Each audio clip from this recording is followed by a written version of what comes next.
da organização dou boas-vindas, né, e aviso que os seminários Unirio é uma ação do grupo de pesquisa e estudos sobre o patrimônio bibliográfico e documental e do Núcleo Interdisciplinar sobre Preservação, UNIP, que integra o Laboratório Multidimensional de Estudos em Preservação de Documentos Arquivísticos, PDA. Esta sessão acontece em parceria com a Comissão de Patrimônio Bibliográfico e Documental do Conselho Regional de Biblioteconomia, 8ª Região, sob a coordenação da bibliotecária Luciana Napoleone, também membro da comissão organizadora do 6º Simpósio de Preservação e Conservação de Acervo, Biossegurança e Conservação de Livros e Documentos, Protocolos e Melhores Práticas. O evento integra o 6º Congresso Internacional em Tecnologia e Organização da Informação, que é uma iniciativa do Departamento de Informação e Cultura da ECA, USP, e do Observatório do Mercado de Trabalho, Informação e Documentação, organizado pelo professor Dr. Francisco Palheta, da ECA, USP. Eu passo a palavra para a colega Brenda, por favor.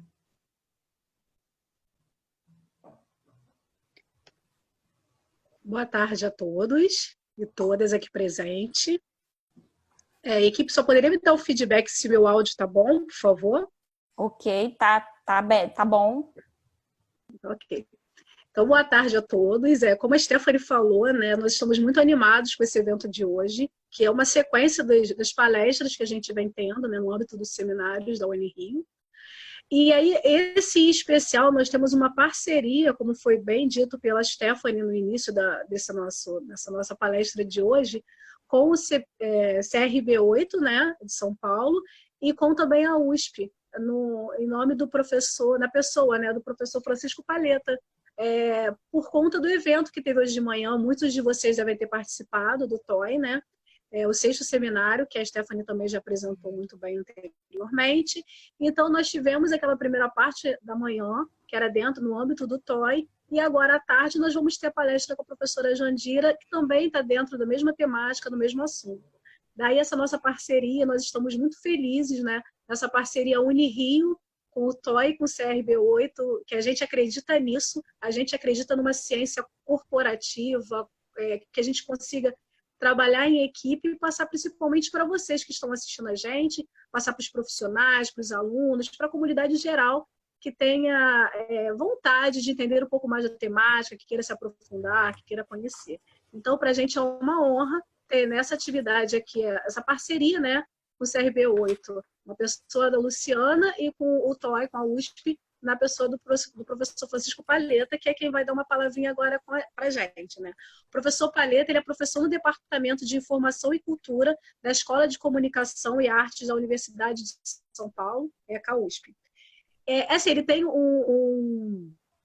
tem um currículo bem extenso, convido todos que queiram conhecer também o currículo dele, que depois visitem, a gente pode deixar disponível.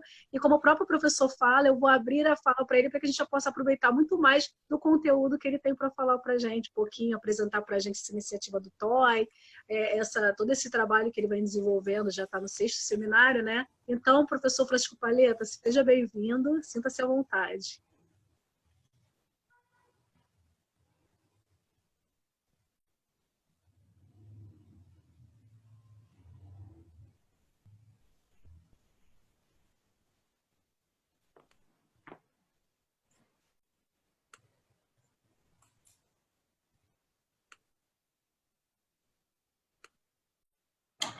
Ok, obrigado. Boa tarde a todos. É um grande prazer estar presente com vocês neste evento da Unirio. A importância da construção deste evento em colaboração reforça o papel da Universidade Pública Brasileira, a sua missão em contribuir para a construção de um conhecimento sólido, preciso, baseado na ciência e fruto do resultado que nós produzimos dentro do ensino público no Brasil.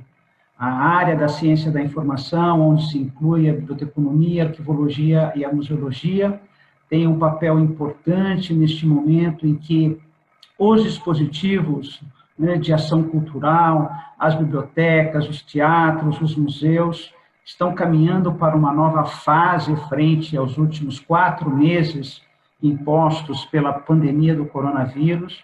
E essa iniciativa da Unirio, os seus laboratórios, os centros de pesquisas e a aproximação com a Universidade de São Paulo mostra o quão é importante esta colaboração entre as universidades e principalmente quando nós trazemos para junto dessa iniciativa os agentes externos, como é o caso do CRB, né, o Conselho Regional de Biblioteconomia, que tem apoiado todas as atividades, está sempre muito presente, apoiando as atividades das escolas que possuem os seus cursos na área da graduação e pós-graduação, na área da biblioteconomia, da arquivologia e museologia. Eu tenho certeza que tivemos uma manhã muito positiva, muito profícua, e nós esperamos que esta tarde venha completar, né, e trazer um novo olhar para o tema, através da palestra da professora Jandira, da Fundação Biblioteca Nacional. Eu desejo a todos um excelente evento e uma honra, um prazer e um privilégio poder estar aqui compartilhando com vocês este evento. Um bom evento a todos.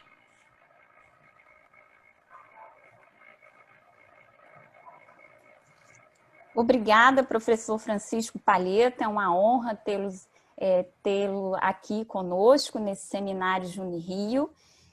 Hoje eu gostaria de informar que teremos uma debatedora, teremos a honra de ter a Luciana Napoleone aqui conosco. Ela é bacharel em Biblioteconomia e Documentação pela Escola de Comunicações e Artes da USP, bibliotecária do Museu de Arte de São Paulo, Assis Chateaubriand, no MASP, de 1994 a 1997, da Faculdade de Direito da USP, de 97 a 2010, e do Tribunal Regional Federal da Terceira Região, desde 2010 até o momento. É bibliotecária, consultora em projetos da Biblioteca do MASP, 2002 a 2015, conselheira do Conselho Regional de Biblioteconomia da 8ª Região, né, São Paulo, 2006 a 2018, 2019 a 2011, coordena a Comissão Temporária de Patrimônio Bibliográfico e Documental na atual gestão 2018-2020, é conselheira do Grupo de Documentação e Informação Jurídica de São Paulo, de 2013 a 2014, e atualmente é supervisora da Seção de Tratamento da Informação do Núcleo de Bibliotecas do Tribunal Regional Federal, Terceira Região, e coautora de trabalhos na área de biblioteca jurídica e biblioteca de artes. Em nome de toda a equipe da organização dos seminários Unirio, gostaríamos de dar boas-vindas à Luciana Napoleone. Agora apresento a Jandira Fleischmann. É uma honra ter a Jandira aqui conosco. A Jandira já é muito conhecida, principalmente na Unirio, que constantemente eu e o professor Fabiano Cataldo, que ministramos a disciplina Política de Preservação e Acervos Bibliográficos, constantemente a convidamos para palestrar na turma que ministramos no momento. Então, é uma honra tê-lo aqui e é uma honra mediar uma mesa com o nome da Jandira, principalmente pelo lastro de pesquisa que ela tem na área de conservação, né? Então, devido a esse lastro de pesquisa, a convidamos para falar sobre conservação preventiva em bibliotecas e Covid-19, ações e reflexões. Gostaria de apresentar a Jandira. Ela tem especialização e mestrado em preservação de acervos de Ciência e Tecnologia do MASP, de 2009 e 2017. É graduada em Conservação e Restauração de Bens Culturais Móveis na Universidade Estácio de Sá, em 2007. Seus trabalhos de pesquisa, o método de atmosfera e anóxia, tratamento atóxico para desinfestação de acervos bibliográficos, foi a monografia dela, defendida em 2009.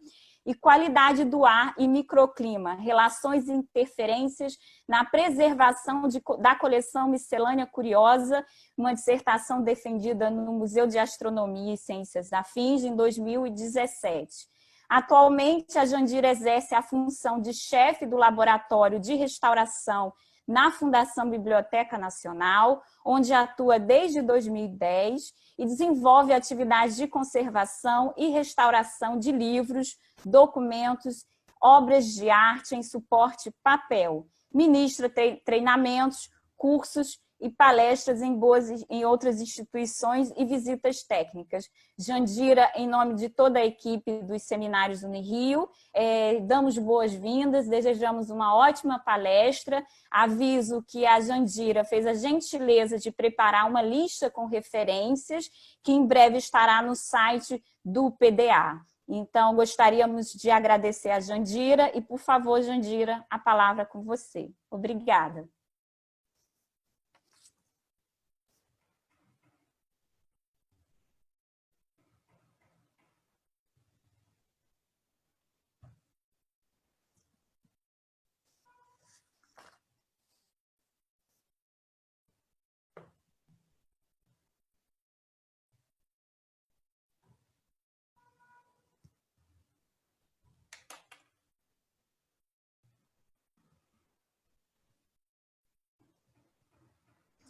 Boa tarde, eu não ouço a Jandira.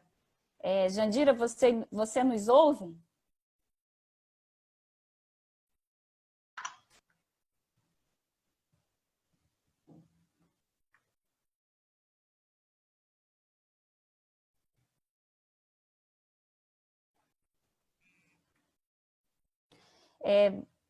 Jandira, eu acredito que você tenha deixado no mudo.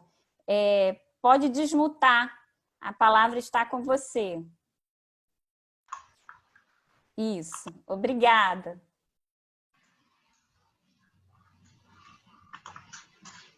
Tudo certo agora? Estão me ouvindo? Tudo certo, exatamente. Desculpa. Eu iniciei o slide sem iniciar o som. Desculpa. Obrigada, Jandira. A palavra está com você. Boa palestra. Tá bom. Obrigada, boa tarde a todos. Gostaria de agradecer à equipe dos departamentos de Arquivologia e Biblioteconomia da Unirio pela realização dos seminários Unirio, pelo convite de estar hoje aqui participando do evento, juntamente com todos vocês, e aos professores Fabiano Cataldo, Stephanie Freire, Bruno Leite e Brenda Rocco, e toda a equipe que colabora na realização. Tá?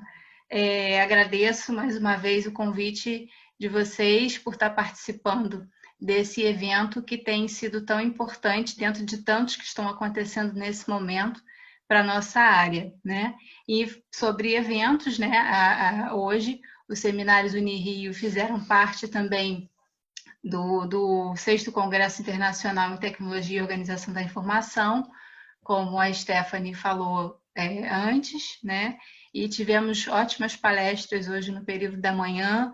Eu assisti, principalmente, a mesa em que participou a professora Francelina Silva, a Isis Baldini, a Ana Freitas e o Anderson Santana.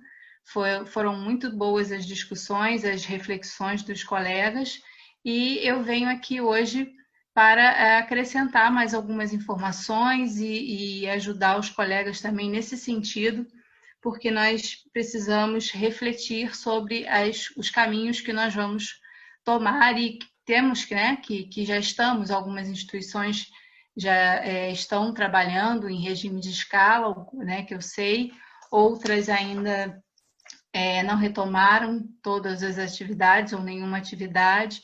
Então, é o nosso momento de pensar, de refletir, buscar informações, né? E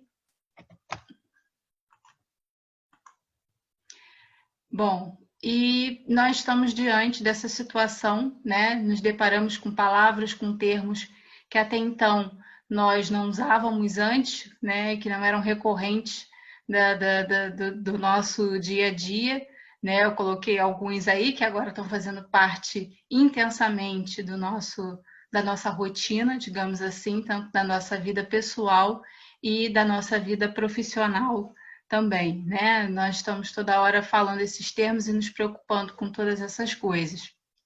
E perguntando o que vamos fazer, né? Diante da mudança de rotina que nós estamos tendo na nossa vida pessoal e profissional, né? Tendo que ter cuidados com a nossa higiene redobrados, usando máscaras para sair na rua, que era até então algo muito específico de determinados trabalhos profissionais, e repensar os nossos hábitos no ambiente de trabalho das instituições culturais. Então, como repensar as nossas atividades nas bibliotecas, né? Nós temos muitas dúvidas sobre isso, muitas informações já estão chegando, muitos estudos estão sendo feitos, muitas instituições e grupos estão elaborando protocolos, documentos, né? Já tem estudos específicos sendo feitos com materiais de acervo, né? Eu trago até isso aqui na minha apresentação hoje para vocês. Alguns colegas já até falaram sobre esses estudos também.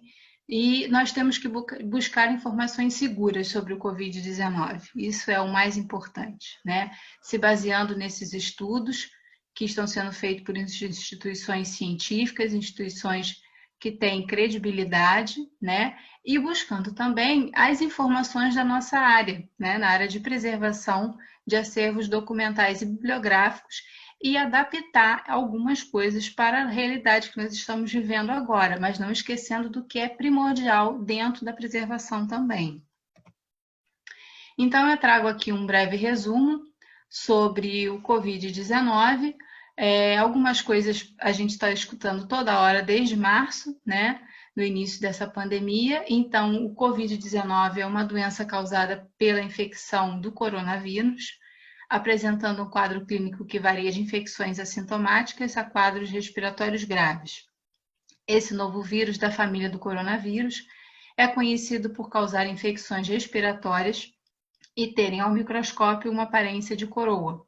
É recoberto por um envelope que apresenta uma estrutura lipídica, gordura e proteína do vírus. O envelope viral é extremamente sensível aos tensoativos presentes nos sabões, sabonetes e detergentes. Assim, eles dissolvem essa camada, rompendo o vírus e arrastando as proteínas e fragmentos pela água, fazendo ele perder a sua ação infectiva. Ele também apresenta sensibilidade ao calor. Então, com essas informações de como esses tensoativos do sabão podem nos fazer ficar livres desse vírus, a gente tem que pensar como vai ser a nossa higiene, que a nossa higiene tem que ser feita com muito cuidado, né? Lembrando, o vírus é uma partícula basicamente proteica que pode infectar organismos vivos. Vírus são parasitas obrigatórios do interior celular, e isso significa que eles somente se reproduzem pela invasão e possessão do controle da maquinaria de autorreprodução reprodução celular. Então, o vírus precisa de células para se reproduzir, né? Então, nós temos que ter essas informações para pensar o alcance deles nos nossos acervos, porque se nós temos superfícies que não oferecem essa oportunidade para o vírus, logo ele não vai poder contaminar o nosso acervo de uma forma que traga danos para ele. As formas de transmissão. A transmissão acontece de uma pessoa doente para outra ou por contato próximo por meio de toque ou aperto de mão contaminada, gotículas de saliva, espirro, tosse, secreção das vias aéreas superiores, objetos ou superfícies contaminadas, como celulares, mesas, talheres, maçanetas, teclados de computador e etc. Informações que nós estamos tendo a todo momento e que é sempre bom a gente relembrar. Os sintomas, também tem uma lista dos sintomas, que também são muito falados, né? E o que a gente deve ficar atenta é em relação às pessoas que trabalham conosco, os funcionários, né? E nós também, né? Ter esse autocuidado de observar os sintomas clínicos. Caso a gente apresente esses sintomas, a gente tem que fazer um exame e sinalizar para a nossa instituição da possibilidade, né?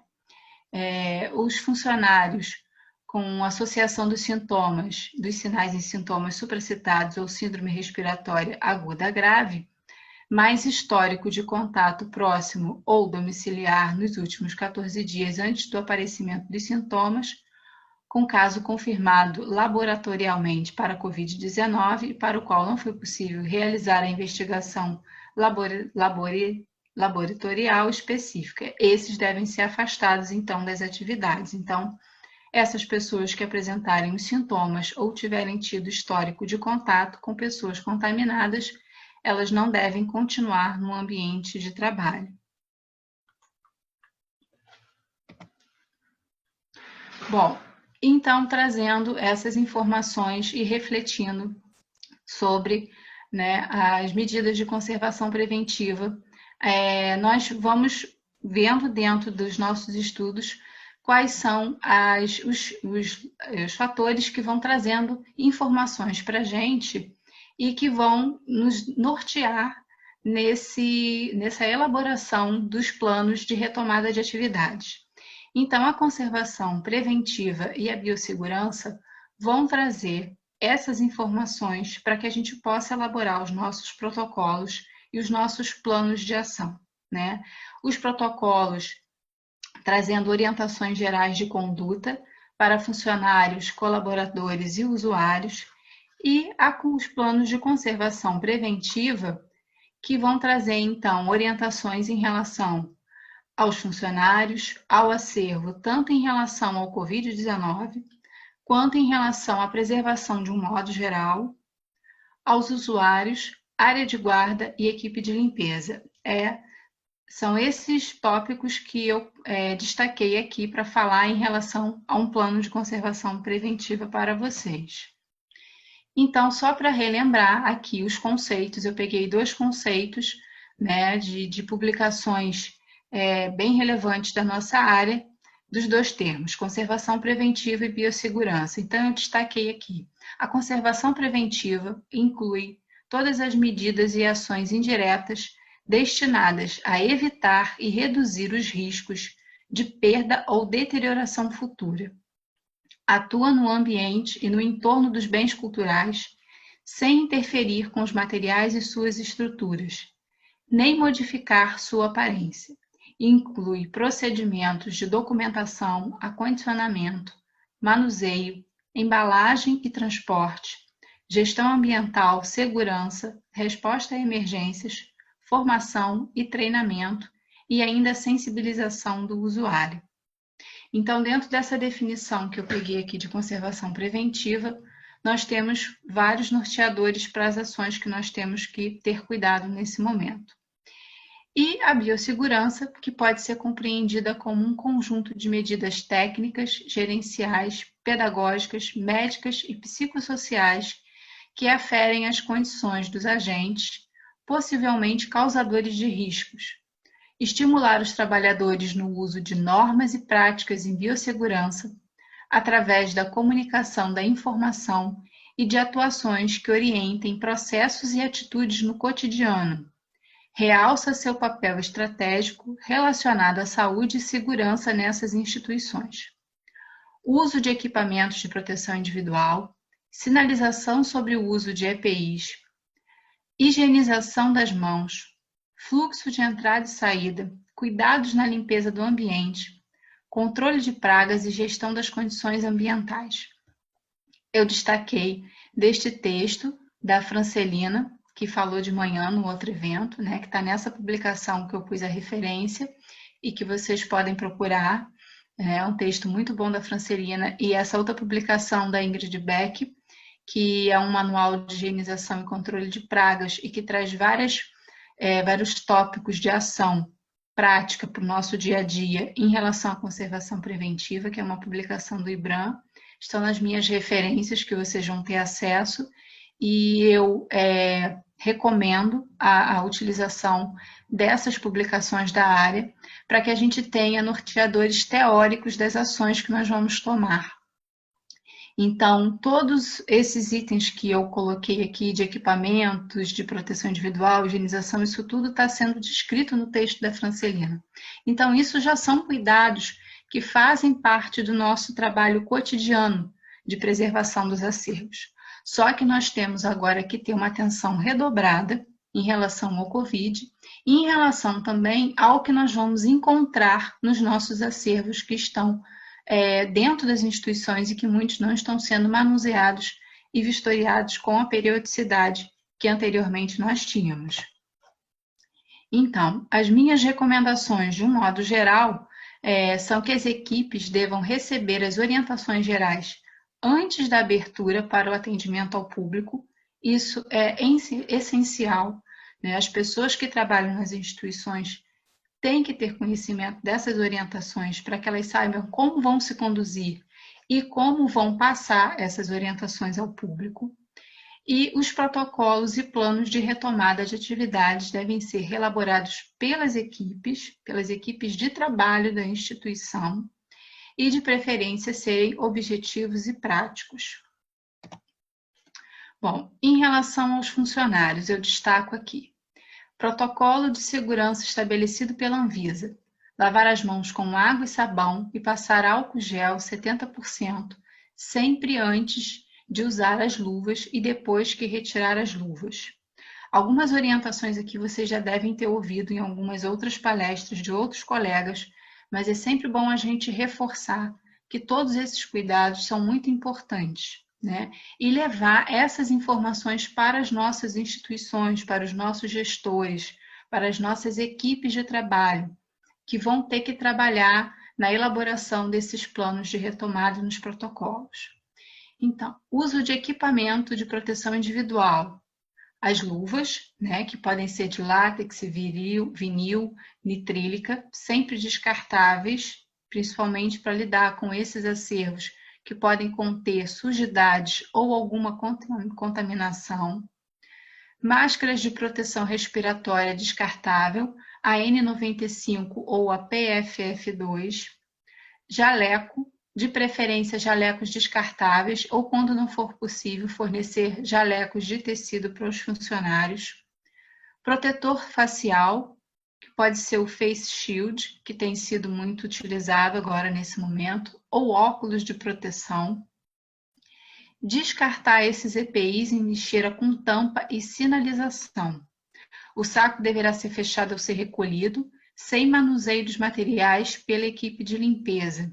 Então, é importante que esses EPIs utilizados nesse momento, né, nesse momento que vão haver as retomadas de trabalho, quando elas acontecerem, que esses EPIs sejam descartados com cuidado, né, e que os funcionários de limpeza não tenham acesso a esse material. Esses sacos sejam fechados e colocados, então, na área específica para descarte. Estabelecer um rodízio com os funcionários. Eu faço uma proposta aqui, tanto de grupos trabalharem a cada 15 dias ou em dias alternados, né? Isso para preservar a saúde das pessoas que trabalham nas instituições, né? Porque elas vão ter contato com o público, e também em relação à exposição que essas pessoas vão ter, porque elas vão sair na rua, elas vão pegar um transporte público. Então, a gente precisa ter esse cuidado com os nossos funcionários.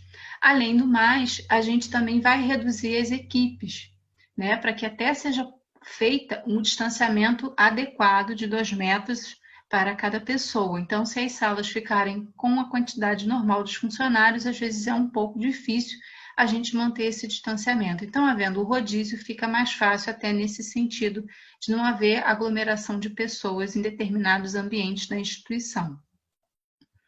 E no atendimento ao público, também fazer uma escala entre as pessoas, alternando com atividades internas e o atendimento.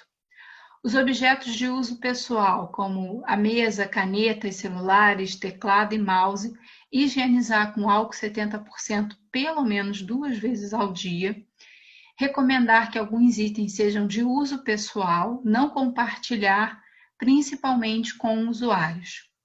E utilizar máscaras e luvas descartáveis ou higienizar as mãos com álcool 70% ou lavá-las com água e sabão antes e depois de manusear os itens do acervo.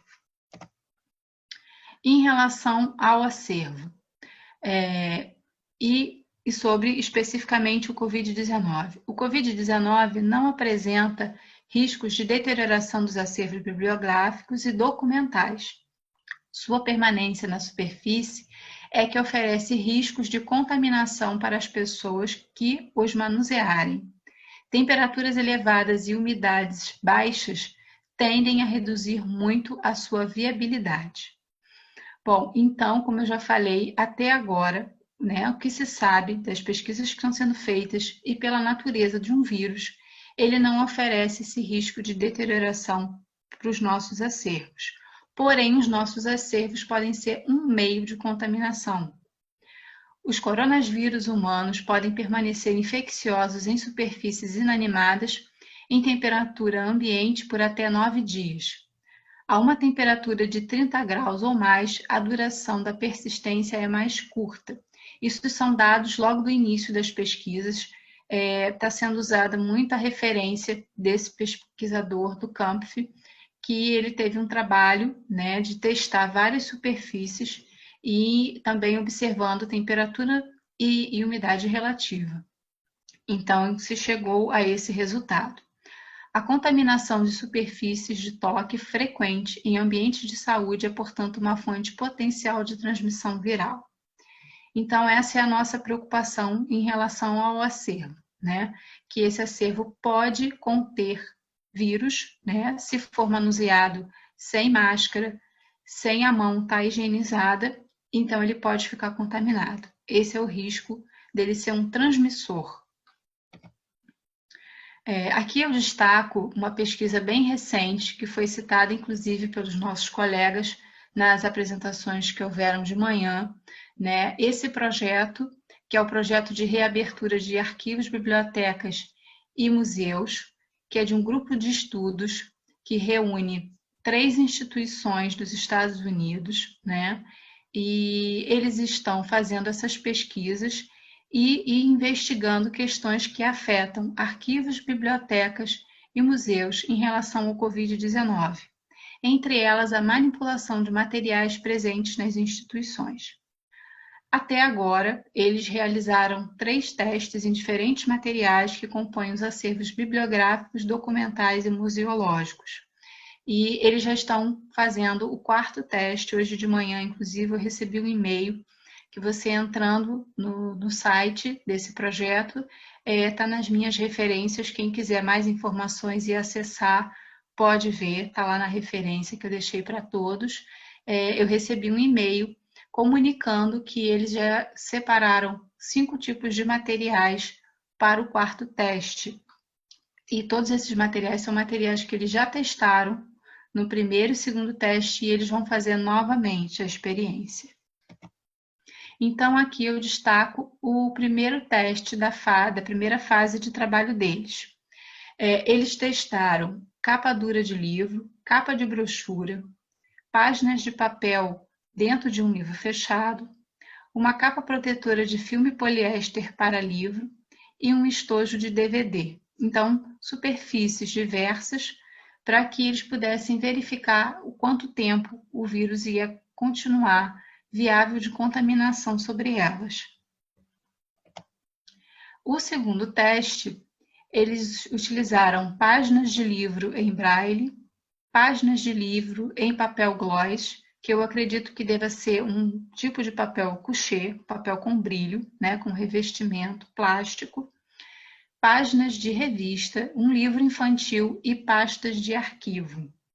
Então, nós podemos observar que nós temos variedades de materiais porosos, como papel, e também materiais como a página de revista e página de livro em gloss, que são superfícies mais lisas, e também as pastas de arquivo, que são mais porosas.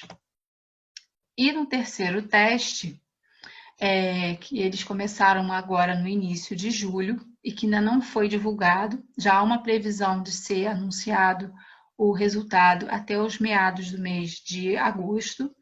Eles utilizaram DVD, um audiobook com fita cassete, acrílico usado em vitrines, saco plástico de polietileno, embalagem de polietileno de alta densidade para transporte e armazenamento de itens. Então, aqui eles já utilizaram materiais plásticos, né, e o acrílico, que é muito utilizado nas nossas instituições. Bom, no primeiro teste, que foi divulgado os resultados, a durabilidade do vírus foi de 50 horas nos plásticos e 72 horas, né? E com esses resultados, concluiu-se que em 72 horas de quarentena, todos os tipos de materiais analisados não apresentam risco de contaminação e poderiam ser manipulados por funcionários e usuários sem representar riscos. No segundo teste, os resultados mostram que após 2 dias de quarentena, em uma configuração empilhada, ou seja, esses materiais foram empilhados, no primeiro teste eles não foram empilhados, o vírus SARS-CoV não foi detectável nas pastas de arquivo. Após 4 dias de quarentena, o vírus não era detectável no livro em braille, nas páginas em papel couché e no livro infantil. As páginas da revista mostraram uma quantidade mínima de vírus em 4 dias. Essa avaliação indicou que a temperatura do ambiente de 20 a 24 graus e a umidade relativa do ar de 30 a 50% podem proporcionar um ambiente que permita a atenuação natural do COVID, presente nesses materiais após 2 dias de quarentena para pastas de arquivo e 4 dias de quarentena para as páginas dos livros. Comparados com os resultados do teste 1, os resultados do teste 2 indicam que pode ser necessário um tempo de quarentena mais longo para esses tipos de materiais de papel à base de celulose para tornar o COVID indetectável.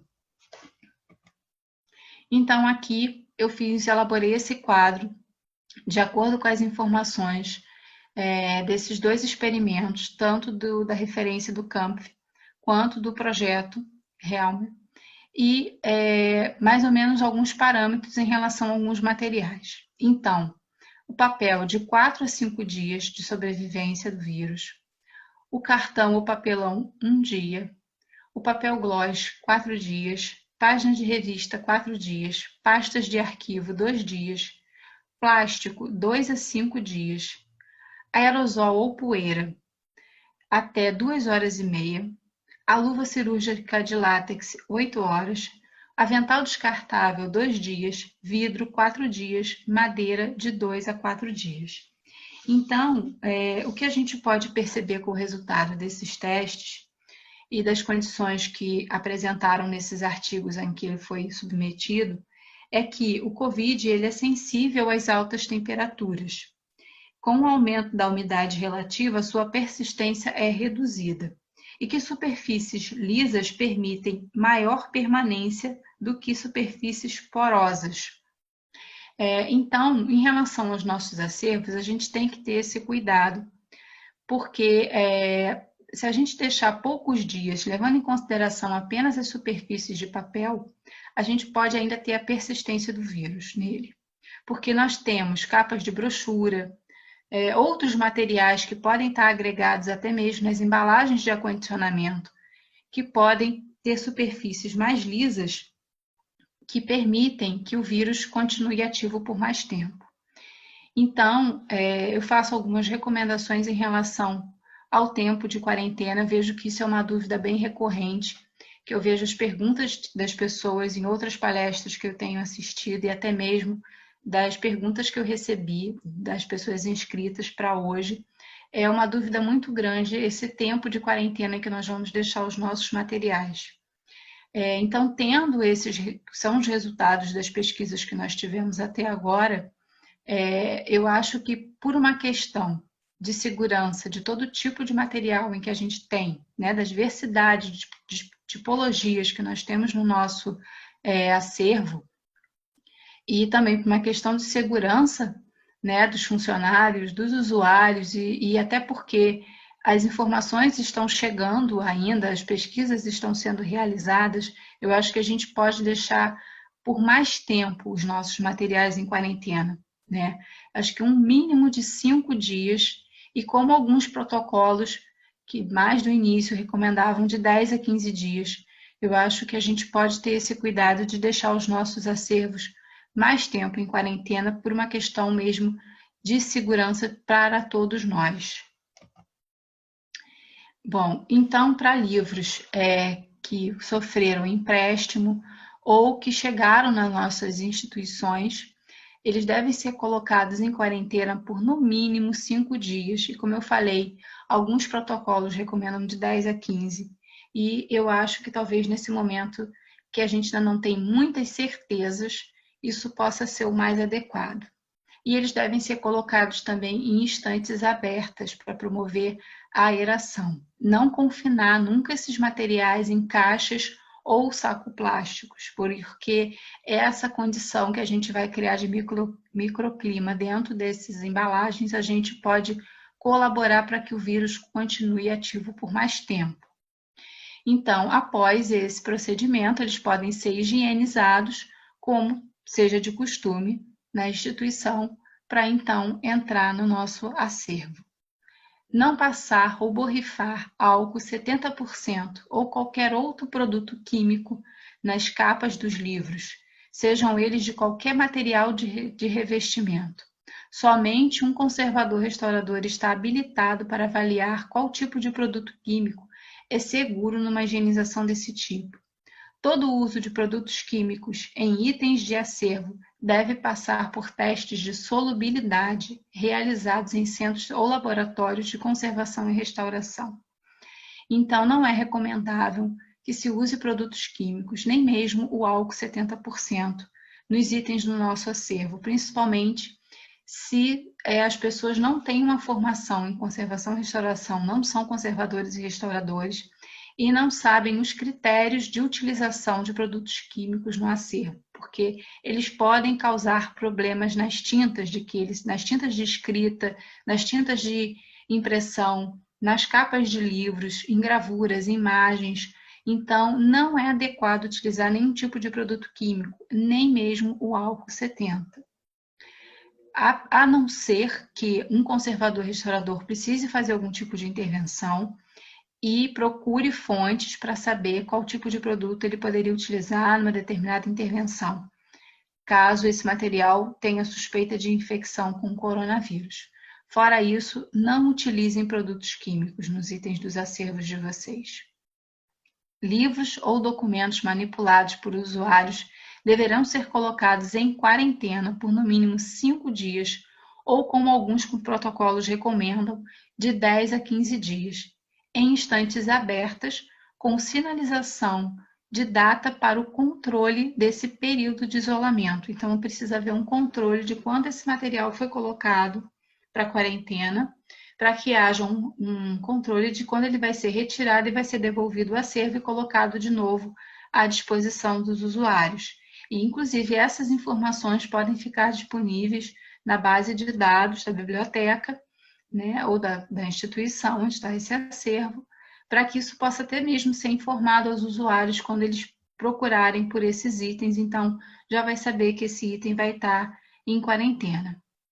E os itens não devem ser colocados em caixas ou embalagens plásticas, como eu já falei.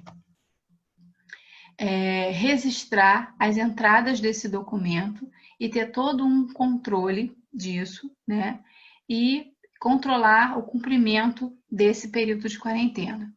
Os itens devolvidos ou manuseados na biblioteca deverão ser colocados de quarentena num espaço isolado, com boa ventilação, devendo ser criados procedimentos de controle de acesso ao espaço, de forma a não contribuir para o possível contágio, ou seja, esse acervo deve ser colocado numa área onde não haja circulação dos funcionários. Não é recomendável a aplicação de calor ou radiação UV nos itens de acervos bibliográficos e documentais. Nós vemos alguns estudos que falam sobre a aplicação de calor e de radiação UV para descontaminação de certos materiais e objetos. mas nos casos dos nossos acervos não é recomendável a utilização desses tipos de tratamentos. Por quê? Porque essas aplicações elas podem causar danos físicos e químicos na estrutura do papel, do couro e outros materiais que compõem os itens, e esses danos vão ser irreversíveis. Ainda não tive conhecimento de testes com a radiação gama para a descontaminação de acervo com a suspeita de Covid-19. Não sei se está sendo testado nesse sentido. Mas só lembrando que esse tratamento é um tratamento caro, dispendioso, né? E existem poucos lugares no Brasil que o fazem. Se houver resultado positivo, caso haja necessidade dessa utilização, pode ser feito, mas desde que tenha segurança nessa aplicação. Bom, em relação à preservação de um modo geral, né?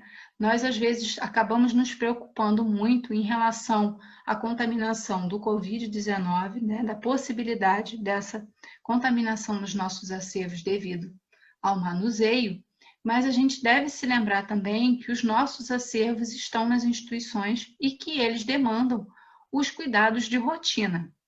Eu sei que algumas instituições estão trabalhando mesmo em regime de escala com os funcionários, mas há instituições que não retomaram nenhuma atividade presencial.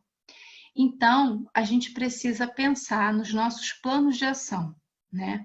Como isso deve ser feito, como as pessoas que já estão atuando, quais as preocupações que ela tem que ter com esse acervo, porque como o acervo não está sendo manuseado, não está sendo utilizado para os fins das nossas rotinas, podem acontecer problemas devido a esse confinamento e essa falta de manuseio. Então, vistorias no acervo, a fim de verificar a presença de insetos e micro-organismos. Presença de insetos, como traças e piolhos de livro, são alertas biológicos da presença de sujidade e umidade. Esses dois insetos, eu sinto até numa pesquisa que eu fiz, está nas referências, quem quiser consultar a minha monografia em relação à atmosfera anóxica na utilização de desinfestação para acervos bibliográficos, eu falo sobre todos esses insetos. Então, as traças e o piolho de livro, eles vão estar em ambientes com poeira e umidade. Então, eles são alertas para que a gente veja que nós estamos tendo esse tipo de problema dentro das nossas áreas de guarda. As brocas e cupins, elas fazem ataques ao nosso acervo, principalmente se eles estão sem manuseio e sem vistoria.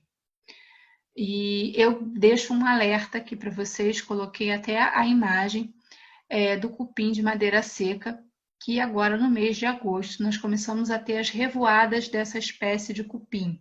É aquele cupim de asas, o cupim alado, que nós vemos nas luzes, né, das nossas casas, na rua. Então, esse é o cupim de madeira seca. E com os picos de temperatura que a gente começa a ter agora no mês de agosto, eles começam a aparecer. Então, isso é uma preocupação, porque se não houver uma vedação de janelas, frestas, portas das nossas áreas de guarda, esse cupim pode entrar e pode se instalar dentro dos nossos acervos. E como nós não estamos dentro da nossa rotina de circular por esses espaços, eles podem entrar e nós não vermos. Então, é importante essa vistoria para que a gente veja se tem excrementos, asas de inseto, traças, né? Porque isso vão ser alertas para que a gente veja que o nosso acervo está precisando de cuidados. Os micro-organismos. Na presença de sujidade, da poeira contém esporos de fungo e da presença também de umidade relativa alta nos nossos ambientes. Isso vai favorecer a proliferação de micro-organismos. Criação de microclima no interior de armários e mapotecas, ambientes sem circulação de ar e acúmulo de umidade, que pode favorecer a proliferação de fungos, insetos e desencadear danos químicos e físicos nos itens, né? Então, nós podemos ter também esse outro problema, que é a criação desse microclima dentro dos mobiliários, né? Já que eles não estão sendo abertos, manuseados, ocorre esse risco também que nós temos que ficar atentos.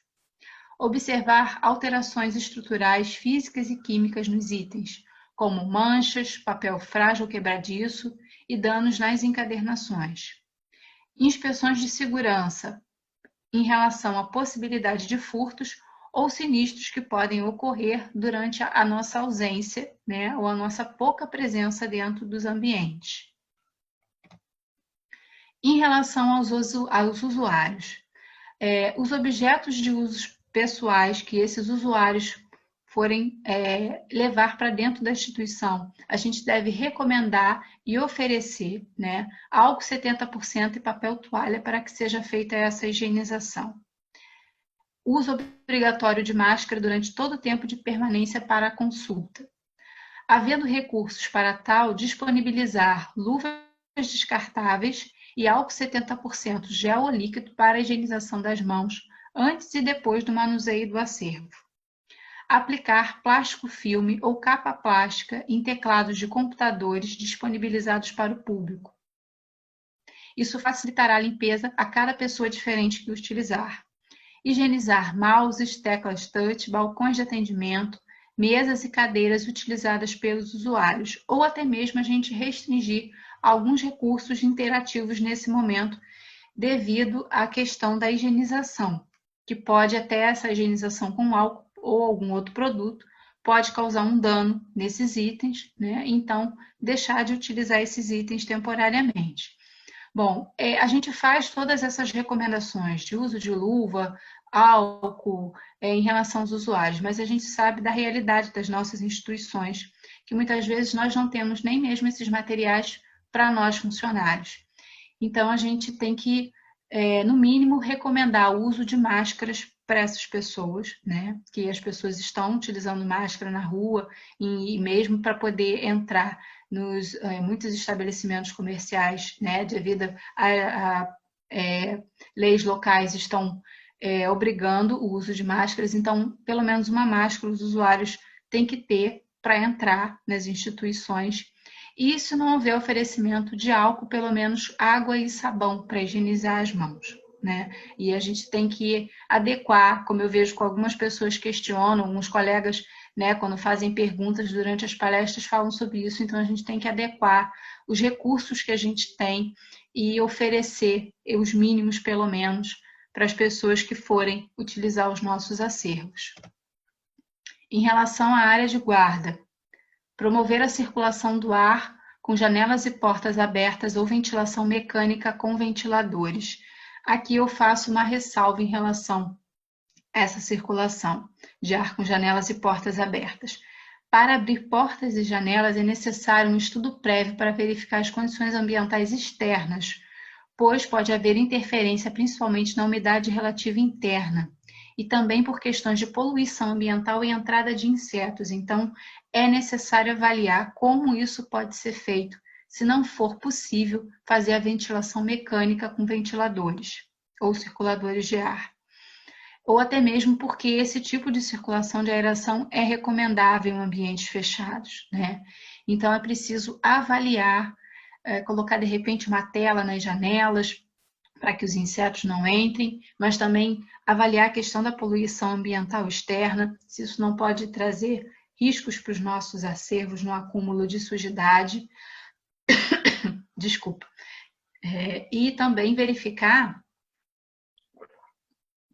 as condições ambientais externas para que a umidade relativa externa não acabe influenciando a umidade relativa interna nos nossos ambientes. Caso se opte por utilizar o ar-condicionado, deve-se fazer a higienização completa dos equipamentos antes do reinício das atividades laborais.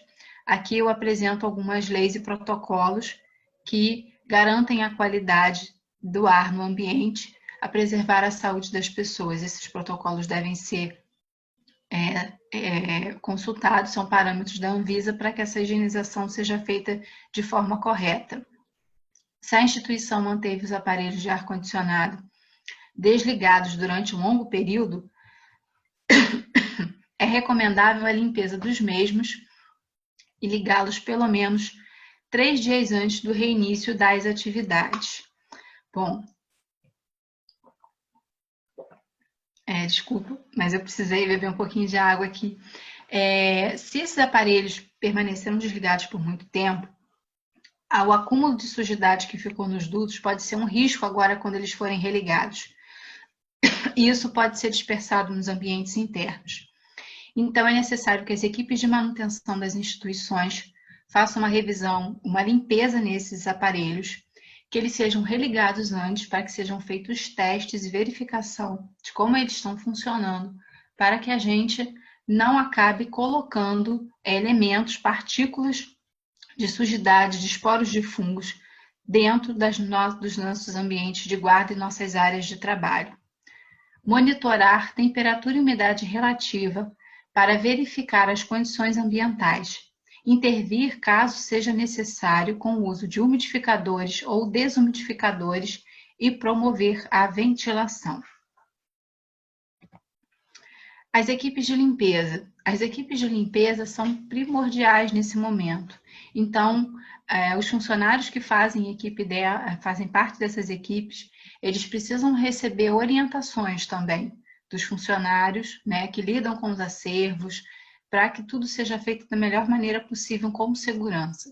Então, é necessário realizar um treinamento com normas e estabelecimento da regularidade para a limpeza de banheiros, grades, maçanetas, corrimãos, botões de elevadores, interruptores de luz, telefones, teclados, balcões, estações de trabalho, mobiliários utilizados pelos usuários externos e pelos funcionários da biblioteca. Limpeza de copas e refeitórios após o uso de um grupo de pessoas que devem manter o distanciamento quando estiverem utilizando esses espaços. Orientar os funcionários quanto aos produtos e utensílios que poderão ser utilizados em áreas específicas. Nas áreas de guarda, não utilizar a água para limpeza, dar preferência ao álcool 70% gel ou líquido. No piso, poderá ser utilizado o lisoforme. Utilizar aspirador de pó com filtro EPA e panos de microfibra que não dispersam a poeira no ambiente. Então, esses já são cuidados que a gente deve ter na nossa rotina de trabalho. Que se a gente consultar os materiais de conservação preventiva, a gente vai ver que isso já é uma orientação que é dada em relação à limpeza dos nossos ambientes de guarda de acervo. E nesse momento a gente pode reforçar essa limpeza devido os nossos acervos estarem fechados por muito tempo e esses ambientes não estarem sendo higienizados dessa forma.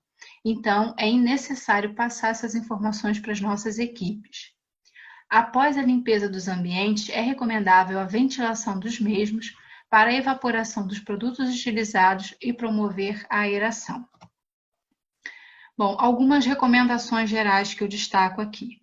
Sinalizar os cestos que serão destinados à coleta de máscaras e luvas usadas, tanto para os funcionários quanto para os usuários.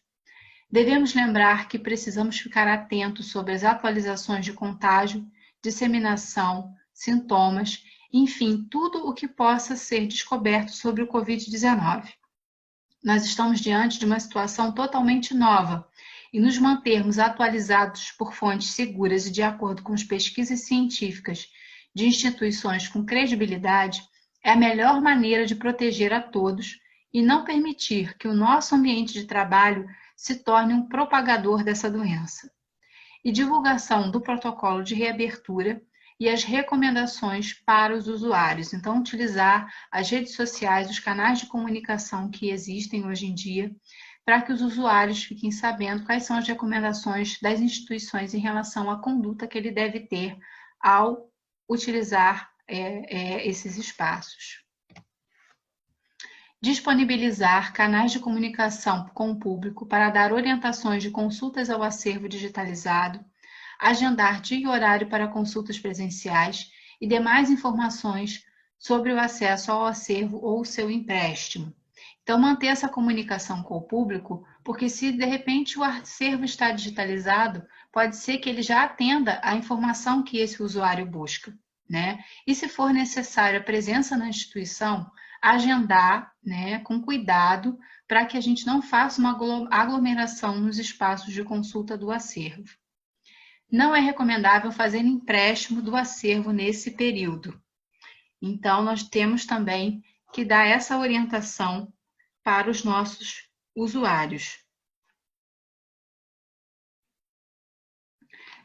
Cada instituição tem uma realidade diferente. Por isso é importante avaliar como poderá elaborar da melhor maneira, dentro dos seus recursos humanos e financeiros e sua missão institucional, os seus protocolos e planos de ação.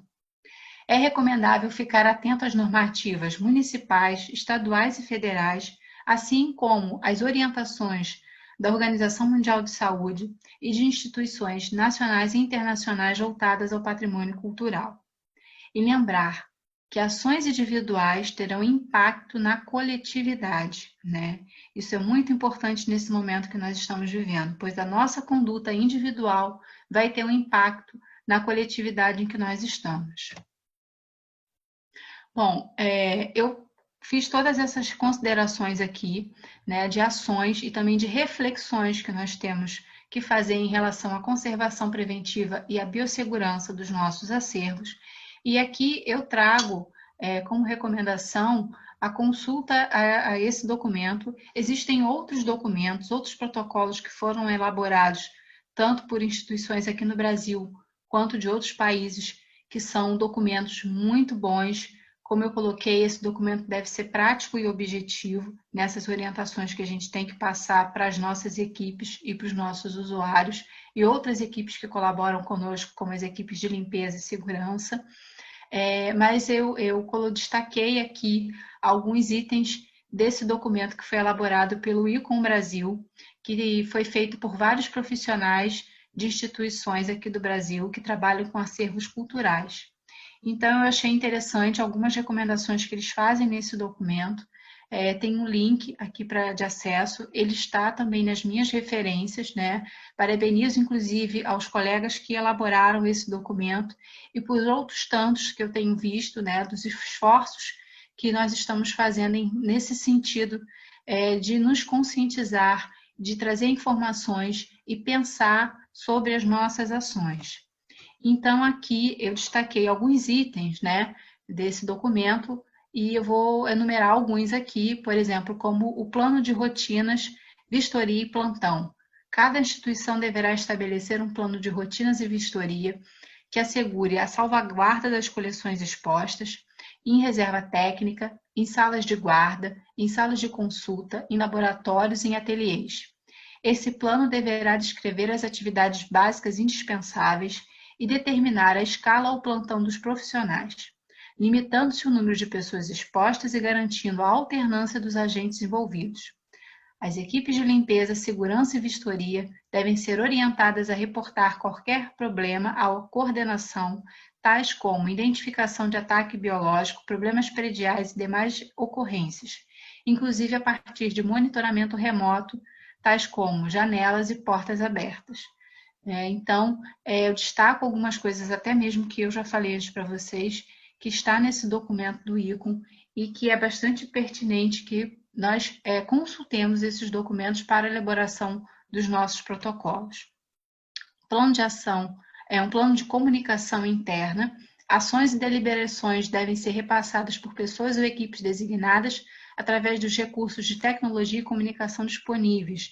Então, é importante uma comunicação entre as pessoas, das equipes, das instituições, né? Isso é muito importante nesse momento, para que esses protocolos, essas ações possam ser repassadas para todos, possam ser discutidas, avaliadas. Esse momento de elaboração é importante que haja um envolvimento das pessoas da equipe. Plano de gestão de riscos e protocolos de equipe de manutenção. Outra questão importante, a manutenção predial, né? Promover a gestão predial a partir de identificação de problemas emergenciais, tais como infiltrações, goteiras, infestação microbiológica e biológica e panes elétricas, bem como assegurar as rotinas de limpeza de calhas, podas indispensáveis e vistoria da edificação.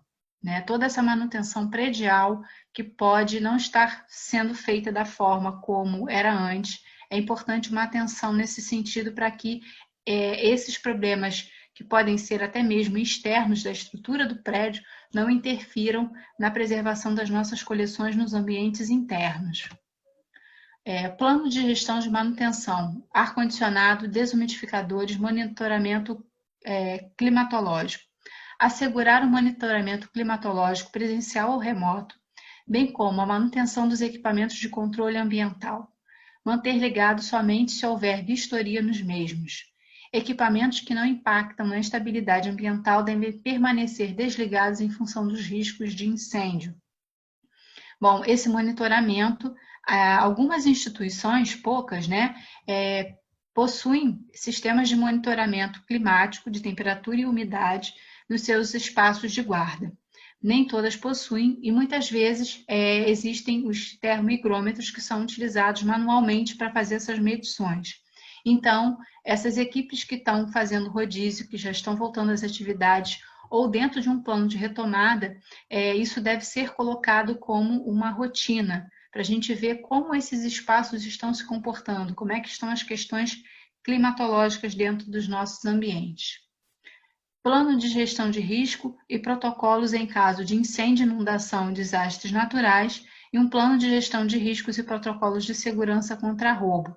Esses dois itens que eu destaquei aqui do documento, eles fazem parte de um plano de gerenciamento de riscos, né? Que já foi até falada pelo nosso colega, o Pedersoli, na palestra anterior, aqui dos seminários Unirio, né? Esses dois itens fazem parte de um plano de gerenciamento de riscos. Muitas instituições estão construindo esse documento, isso é muito importante para todas as instituições culturais, e nesse momento, caso as instituições não tenham esse plano, recomenda-se que comece a se pensar nessa sua elaboração. Um plano de gestão também em relação às equipes de limpeza, rotinas de limpeza que devem ser feitas com pessoal reduzido e um plano de gestão em relação também às reservas, à gestão e protocolos em relação às reservas técnicas e áreas de guarda. Fazer visitas de inspeção, idealmente uma vez por semana, primando pelo revezamento dos membros da equipe que conheçam o acervo e trabalhem com ele no dia a dia. Caso possua, os filtros de ar-condicionado central devem ser inspecionados. Inspecione o ambiente em relação às infiltrações. Inspecione o ambiente e obras mais vulneráveis para indício de ataques biológicos, né, como a presença de fungos e insetos. Monitore o nível de poeira e se a reserva ou área de guarda apresenta indícios de umidade ou temperatura inadequados. Caso necessário, a limpeza do chão deverá ser feita com álcool 70% ou lisoforme, como eu já coloquei antes também, com os devidos cuidados com o acervo. Então, essas rotinas devem ser colocadas dentro de um plano de retomada de conservação preventiva para as nossas áreas de guarda. Recomendação sobre obras em ateliê ou laboratório. As obras devem retornar à área de guarda. Caso não seja possível, deverão ser guardadas em mobiliário seguro. Os tratamentos técnicos de conservação e restauração deverão ser interrompidos temporariamente. Recomendações em relação a empréstimos, pesquisas e devoluções. Não devem ser permitidas pesquisas ou empréstimos no período de quarentena. Suspenda a movimentação e avalie o cronograma de futuros empréstimos até a situação se normalizar. Bom, isso deve ser avaliado dentro das realidades de cada instituição, né? Se às vezes é um tipo de instituição que é universitária, os pesquisadores precisam ter acesso a determinados itens para que suas pesquisas não sejam paradas, e nesse plano de retomada, né, esses acervos precisam ser consultados, então isso tudo precisa ser pensado. Como essas consultas vão ser feitas com segurança, caso haja empréstimos também, avaliar como vai ser feito isso. Não é recomendável, né? Eu já li vários protocolos em que não se recomenda empréstimo nesse momento, mas existem as obras que estavam em empréstimo e podem retomar a instituição. Então, no caso, nós temos que ter todo aquele cuidado em relação à quarentena dos itens. E elaboração de plano de retorno das atividades. O plano de retorno das atividades deverá ser discutido com toda a equipe, definindo as ações que antecedem a abertura ao público.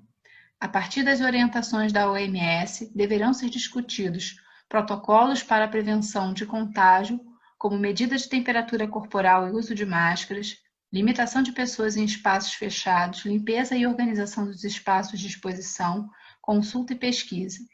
É importante avaliar a eficácia da circulação e renovação de ar nos espaços com ventilação mecânica, Planeje o cronograma de desmontagem, disposição, devolução ou empréstimo de obras de forma que as ações não sejam concomitantes. Atue junto com a comunidade no processo de abertura, divulgação e recomposição das rotinas institucionais. Bom, então essas são algumas medidas em relação ao plano de retomada que há nesse documento do ICO. Claro, como eu falei para vocês, tudo deve ser pensado dentro das nossas possibilidades, da realidade das nossas instituições. Aqui eu apresento agora algumas conclusões parciais que eu fiz em relação aos materiais que eu consultei, aos protocolos que estão sendo elaborados, né? Então é importante que a gente se informe, leia esses documentos, assista palestras que estão sendo dadas pelos colegas especialistas, né, da área, muitos até que às vezes estão em estados ou até mesmo fora do Brasil, que não estão perto de nós e que nós estamos tendo a possibilidade de ouvir essas pessoas, esses especialistas, né? Isso nesse momento tem sido muito bom, muito positivo para todos nós, porque a gente tem esse acesso à informação com os nossos colegas da área. Então, a partir de tudo isso, eu deixo algumas conclusões parciais. Sob o ponto de vista microbiológico, o Covid-19 não apresenta ameaça de degradação microbiológica aos acervos. O risco do Covid-19 é a saúde humana.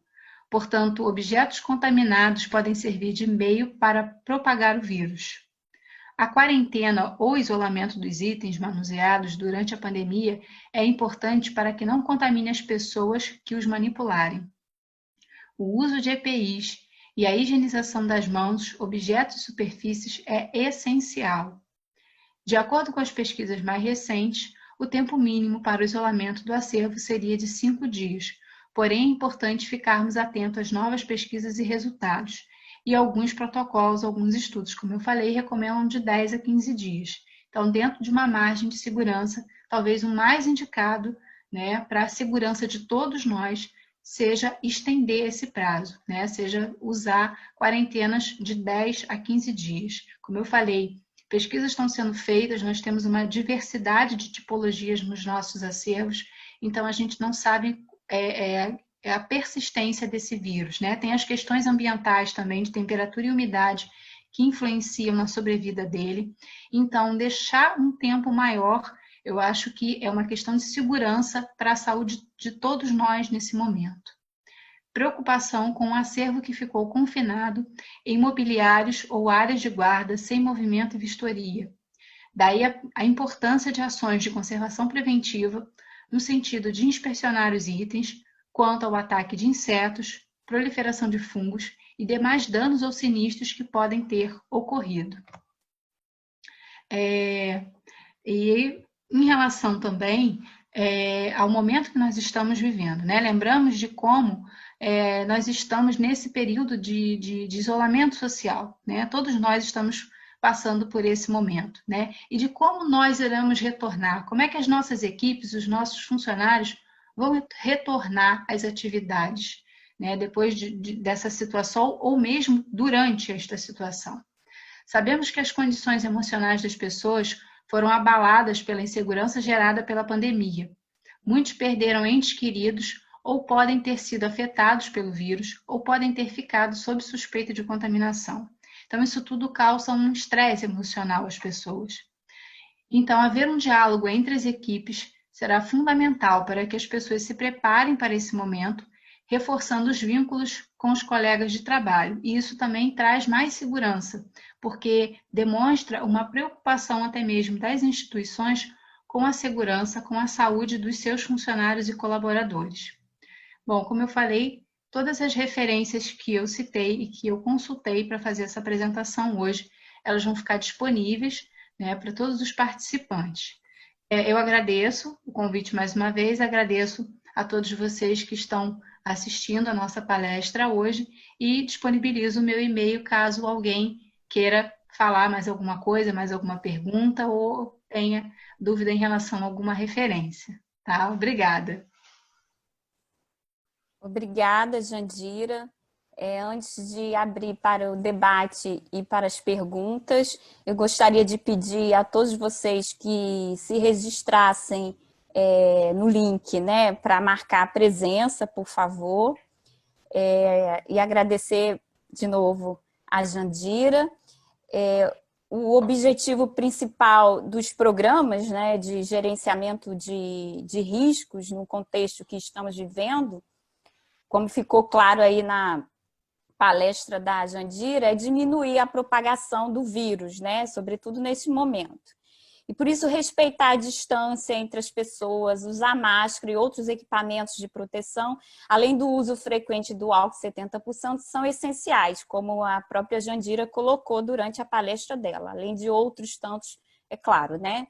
E cabe lembrar ainda que os protocolos de intervenções e recomendações são elaborados por especialistas, como ficou claro nas palestras dos nossos convidados e da Jandira agora, né? E por isso é importante que os gestores procurem seguir as recomendações apresentadas pelas instituições com credibilidade para elaborar os seus protocolos, né? Porque cada instituição tem o seu contexto, tem sua realidade, né? Ainda mais no Brasil, que é tão grande, né? Com dimensão aí continental.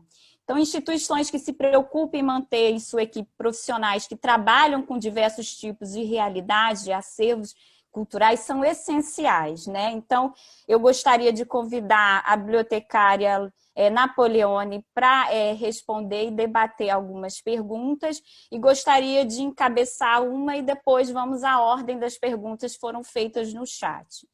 Então, eu creio que o gestor, Jandira e Napoleone, enfrentará ou já estão enfrentando a falta de recursos para aplicação das recomendações. Inclusive, é uma das perguntas que foi feita até no chat, né? Então, na verdade, a falta de verba é uma realidade. E na atual conjuntura se agrava ainda mais, porque temos que colocar na nossa rotina equipamentos e produtos que não eram usuais antes da pandemia.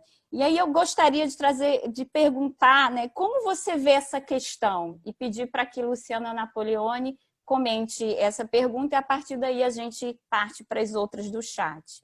Obrigada. Bom, primeiro, boa tarde a todas e todos. Eu quero dizer que é um prazer muito grande, né, uma honra estar aqui nessa cadeira privilegiada nesse seminário, né? Essa honra primeira de a gente por estar nesse espaço igualmente privilegiado de discussão, né? De uma discussão refinada e especializada da área, e também por estar aqui representando o Conselho de Biblioteconomia de São Paulo, o CRB8, e em especial a comissão, né, e os meus colegas da comissão, a Rosa Helena, a Maria Lúcia Befa, a Conceição e o Hugo, e também de estar nesse momento de diálogo do Simpósio de Preservação do TOI de manhã com os seminários Unirio à tarde. Então, são muitos motivos para ficar honrada. Então, olha, primeiro, e também tenho que dizer que, olha, Jandira, achei a sua apresentação antológica, né?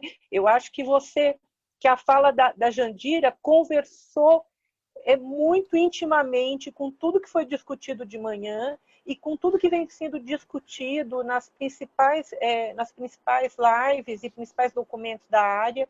Então, olha, parabéns pela apresentação. Então, e aí eu fiquei tão emocionada, e, por favor, Stephanie, eu anotei aqui, mas se eu perder alguma coisa, você me cobra, né? Sim. Então, você estava falando da questão de recursos, né? Eu acho que essa é uma questão bem séria que a gente tem, né? A gente tem que voltar, né, tem bibliotecas que continuam fechadas e não tem previsão de volta ainda, mas tem bibliotecas como a minha que já voltou. Essa é a segunda semana que eu estou voltando, que nós estamos voltando ao trabalho. E esse momento da volta, ele traz uma série de ansiedades e dúvidas, né? Porque uma coisa é você ter o conhecimento técnico e a outra coisa é como você vai, no momento de voltar, como é que eu manipulo o mesmo livro, o que eu faço com isso. Então, esse momento da volta, ele traz muitas dúvidas e ansiedades dentro de um contexto grande em que a nossa saúde, como você bem finalizou, né, que a saúde de muitas pessoas aí está comprometida, e você tem e a gente tem muitas perdas, né, de vidas, né, com o coronavírus. Então, eu acho que esse é um momento difícil. Eu trabalho numa instituição onde não há, assim, dificuldades com recursos, mas mesmo assim, a questão assim, eu tenho álcool gel para todo mundo, eu tenho álcool 70, eu vou ter papel toalha, e se eu trabalho numa instituição onde isso não é exatamente uma dificuldade, né, mas a gente está vendo isso, tem máscara, tem isso, tem aquilo, né? Imagina nas instituições em que normalmente as bibliotecas públicas, que eu vi que é o que foi citado foi a tipologia mencionada, né, nas perguntas aqui no bate-papo, no chat, ela é o lugar da falta, né? Falta tudo nas bibliotecas públicas. Então, eu acho que, de fato, isso traz muita dúvida. E o que eu tenho observado na fala dos especialistas, Jandira, e aí queria também saber de você, assim, que você, olha, não tem estrutura, não volte. Vida primeiro, vamos preservar as vidas primeiro, né? E eu acho que a outra questão, né, que se coloca, e para a tipologia de bibliotecas escolares também é muito angustiante, porque se para um adulto você tem que se reprogramar para todos esses protocolos, imagina para uma criança, né, em que essas questões não estão tão óbvias, ela não vai ter esse controle. Eu fico pensando por mim, né, se eu que estou acompanhando todas essas discussões e essas reflexões, eu tenho dificuldade de me reprogramar para essa nova prática, para esses novos procedimentos. Imagina uma criança, né? Então, primeiro, assim, eu acho que é uma coisa bastante problemática, e essa também é uma questão que apareceu aqui agora e apareceu já em outros debates, que é como você lidar com a pressão, né? Porque você tem momentos, você tem instituições onde há uma pressão para a volta à normalidade, né? Então, fico pensando estou pensando aqui que talvez o que a gente possa fazer com relação à área de patrimônio bibliográfico, documental, museus, bibliotecas e arquivos, é produzir uma reflexão através de publicações e de lives que possam fundamentar esses profissionais, em que possa haver postergar essa volta ao trabalho fundamentada nos melhores estudos, né? Então, eu não quero me estender muito aqui, mas eu gostaria também, de destacar umas outras coisas. Primeiro, como eu já disse, que foi a apresentação da Jandira foi antológica. Jandira, parabéns, assim. E eu acho que aquele seu quadro... Não, e aquele seu quadro, o quadro que você fez do projeto Helm com as datas, aquilo também eu acho que vai bombar. Se colocar aquilo no Instagram, aquilo bomba, porque todo mundo... Essa é uma das maiores dúvidas que apareceu aqui também, né? Então, até o momento, quais são os melhores estudos, o que a gente tem de mais avançado em relação aos estudos, né? A outra coisa que eu fico assim um pouco preocupada é que essa discussão já apareceu também nas reflexões da Comissão de Patrimônio, é o que você falou, que assim, de não permitir que o nosso ambiente de trabalho se torne um propagador da doença. Então, a gente tem que ficar não só preocupado com o que vai chegar na biblioteca, mas com as nossas práticas internas, para que a gente mesmo não seja promotor de uma contaminação do acervo por um descuido, por um protocolo inadequado ou falho. Então, essa é uma questão. Você colocou isso e isso coincidiu com as reflexões e preocupações que nós temos. Então, olha, já tem bastante coisa para falar. Agora, uma outra coisa que eu queria finalizar aqui era a questão de... Gente, são muitas ideias. Como eu disse, foi antológica, Jandira. Está difícil da gente fazer uma seleção. Mas acho que, como também eu acho que já foi dito, e eu não sei se foi nas palavras do Fiano Cataro, mas em outras falas, que a questão da pandemia evidencia em que a gente precisa voltar aos estudos de conservação preventiva dentro das bibliotecas. Então, quando você traz ali o plano de gestão, desde a manutenção predial, passando a gestão de risco e os diversos tipos de protocolo de limpeza das áreas de reserva técnica, de ateliê, laboratório. Eu acho que todos esses estudos, né, que você mencionou que está no documento do ICOM, eu acho que a gente tem que evidenciar. Eu acho que é uma hora do bibliotecário retomar com carinho, né, todos esses conhecimentos, porque agora eles não são perfumaria. Eles sempre foram fundamentais, mas agora eles são imprescindíveis, né? Então, olha, eu agora me contenho aqui, e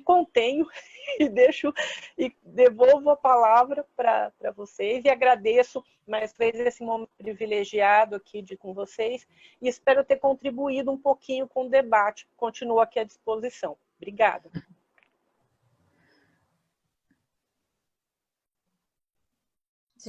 Jandira, a palavra é com você. Tá bom. Obrigada, Stephanie. Bom, obrigada, Luciana. Esse diálogo, né? Como foi falado no início, a Stephanie, eu estou sempre em contato e até mesmo na instituição que eu trabalho, a gente interage o tempo todo com bibliotecários, arquivistas, né? As pessoas que lidam diretamente com o acervo. E nesse momento, essa troca de informações entre a gente é fundamental, né? Todos esses alertas que a gente costuma fazer ou que só pensa quando vai elaborar um plano de conservação, um plano de gerenciamento de riscos, ou se pensa em fazer isso, mas nunca chega o dia da instituição fazer, eu acho que isso tudo deve ser pensado agora, né? Porque não é só a teoria da nossa área de conservação e restauração. Isso tem que estar implantado nas rotinas das instituições. Isso sempre foi essencial. E esse momento está trazendo isso à tona, por isso que eu quis destacar, né, essas questões da conservação preventiva e da biossegurança dentro das instituições de acervos bibliográficos e documentais e que se estendem aos acervos museológicos também, que a gente tem que cuidar dos nossos acervos seguindo essas orientações, esses manuais, tantas publicações que já foram feitas por especialistas da nossa área e que devem ser consultadas pelos gestores, pelas pessoas que trabalham diretamente com os acervos, né? E toda essa questão do Covid acabou suscitando essas discussões no meio. Então, eu acho assim, extremamente valioso e enriquecedor esse diálogo que está sendo feito, né? Os seminários da Unirio estão promovendo isso e outros eventos também, né? Onde a gente tem bibliotecários, arquivistas, conservadores e restauradores discutindo junto, como o exemplo de hoje de manhã, né? Especialistas da área de saúde. Eu já assisti várias palestras com médicos conversando junto com bibliotecários e conservadores, restauradores. Então, chegou a hora a gente fala tanto na interdisciplinaridade, né? E eu acho que nesse momento isso está acontecendo com muita força. E isso é muito importante para todos nós, essa troca de informação, essa validação das informações, da gente saber de fato o que é correto, o que não é, né? Essas informações devem ser avaliadas, né? Como todo mundo coloca, informações de fontes seguras, de instituições de pesquisa. A gente não vai pegar qualquer informação e colocar nos nossos parâmetros, porque é muito sério. Porque, além de ter os nossos acervos, né, que tem toda a questão da conservação preventiva deles, que nesse momento pode não estar sendo feita da forma como deveria, né, porque a nossa rotina foi interrompida, a gente não consegue fazer a vistoria, a gente não está lá todo dia abrindo as gavetas das mapotecas, abrindo os armários, manuseando os livros nas estantes. Então, a gente não sabe o que está acontecendo dentro das nossas instituições, né? Ou se estamos trabalhando em rodízio, como você mesmo falou, que está começando as suas atividades, ainda não deu tempo da gente poder olhar tudo, né? Então, isso deve ser começado a ser pensado de como essas ações vão ser feitas, daí as ações e reflexões que eu propus, né, como título da minha fala, porque isso tudo precisa ser pensado, essas ações precisam ser pensadas, como vão ser feitas, e no caso das instituições que ainda não reabriram, quais as ações, o que nós vamos fazer, como nós vamos nos organizar nesse sentido, né? Então, toda essa discussão que tem sido promovida nessa área, né, com essa interdisciplinaridade dos profissionais, tem sido muito importante para todos nós nesse momento, né?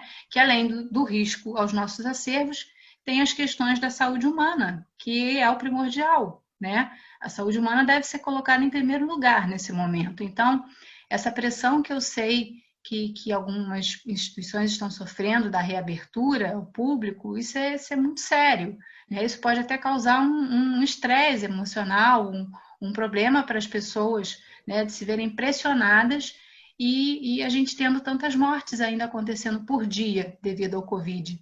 Tantas pessoas contaminadas no Brasil, né? Isso é uma questão de saúde pública. Nós estamos vivendo, de fato, um momento muito difícil para todos nós e que é tudo muito novo, né? Isso nunca aconteceu conosco, né? Nós nunca passamos por uma situação como essa, assim, tão catastrófica, né? Então, isso tudo deve ser levado em consideração. São vidas humanas que estão em risco. Nossos acervos estão sofrendo, estão com problemas, né? A gente tem que tomar atitudes e planejar como a gente vai fazer isso da melhor maneira possível, mas a gente tem que levar em consideração as pessoas nesse momento. Eu acho que o fator humano, nesse momento, é o mais importante. Obrigada, Jandira. Tem algumas perguntas que nossa equipe captou do chat. Algumas eu creio que é possível juntar, né, resumir. E a primeira dúvida, seguida da segunda, também a terceira, é com relação à quarentena, né? E aí eu vou fazer tentar juntar aqui para que vocês respondam, né? A primeira é se devemos, então, deixar o livro 3 dias em quarentena, e o que você indica, Jandira, para os livros e documentos de arquivo, né? E também tem uma pergunta que está relacionada com esta que eu acabei de fazer.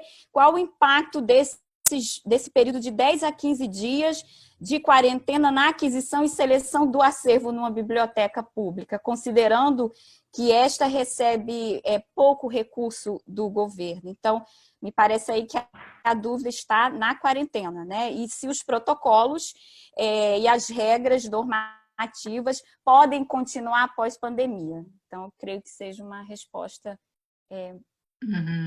basicamente uma grande para todas. Sim. Bom, em relação ao tempo de quarentena, como eu até falei anteriormente, a gente viu esses estudos que foram feitos recentemente em material bibliográfico e documental, né? Pois foram feitos testes em capas, encadernações, em folhas de livro, em pastas de arquivo, né? CDs, DVDs, enfim, é um material que nós temos nas nossas instituições. E a gente viu que a persistência do vírus, ela pode chegar de 4 a 5 dias em algumas superfícies. Então, eu sei que houveram alguns artigos que saíram com um prazo de 72 horas, mas a gente vê que ainda há uma divergência nessa informação, né? Uma divergência nos resultados das pesquisas. Então, eu acho que esse prazo, como eu coloquei lá, deve ser no mínimo de 5 dias. Tá? No mínimo 5 dias. A questão, como eu coloquei, de 10 a 15 dias, é porque logo no início, né, em que outros materiais estavam sendo testados, como plásticos, papelões, havia um tempo maior de persistência. Então, começou a se adotar essa recomendação de 10 a 15 dias. Então, diante dessa divergência que estão tendo nos resultados das pesquisas, né, por isso eu coloquei 5 dias no mínimo. Porque a gente, como eu falei, tem as questões de temperatura e umidade também dos ambientes que influenciam na sobrevida do vírus. Então, por uma questão de segurança, tanto dos funcionários quanto dos usuários que vão manusear esses acervos, eu coloco como 5 dias o mínimo, mas, assim, também acho que seria favorável uma extensão desse prazo, de 10 a 15, né? Porque existem essas intempéries que podem influenciar na persistência dele e que a gente desconhece o comportamento dele em diversos ambientes ainda, inclusive nos nossos. porque esses testes que estão sendo feitos nesse projeto lá nos Estados Unidos são ambientes ainda de laboratório, são salas controladas, não são dentro da realidade, principalmente da nossa realidade aqui. Nós vivemos num país que tem uma diferença de clima absurda dentro dos nossos estados, né? Então, a gente deve pensar nessas considerações também. Eu sei que pode ser complicado, às vezes, deixar o acervo por tanto tempo sem acesso, né? Então, acho que isso pode ser pensado, né, pelas instituições, se 15 dias seria um prazo muito longo para ficar sem acesso a esse acervo, e pensar nas disponibilidades, microfilme, acervo digitalizado, ou se a instituição não tiver esse tipo de recurso para oferecer ao público, tentar conscientizar as pessoas de que nós estamos vivendo um momento diferente. Então, as coisas não podem funcionar como normalmente elas são. As pessoas têm que começar a compreender isso quando as instituições começarem a reabrir e dar acesso aos seus acervos. É uma escolha, né? A saúde das pessoas que está em jogo. Então, a gente deve considerar esse aspecto também nas nossas decisões, né? Eu sei que pode ser difícil sensibilizar os gestores das instituições, né?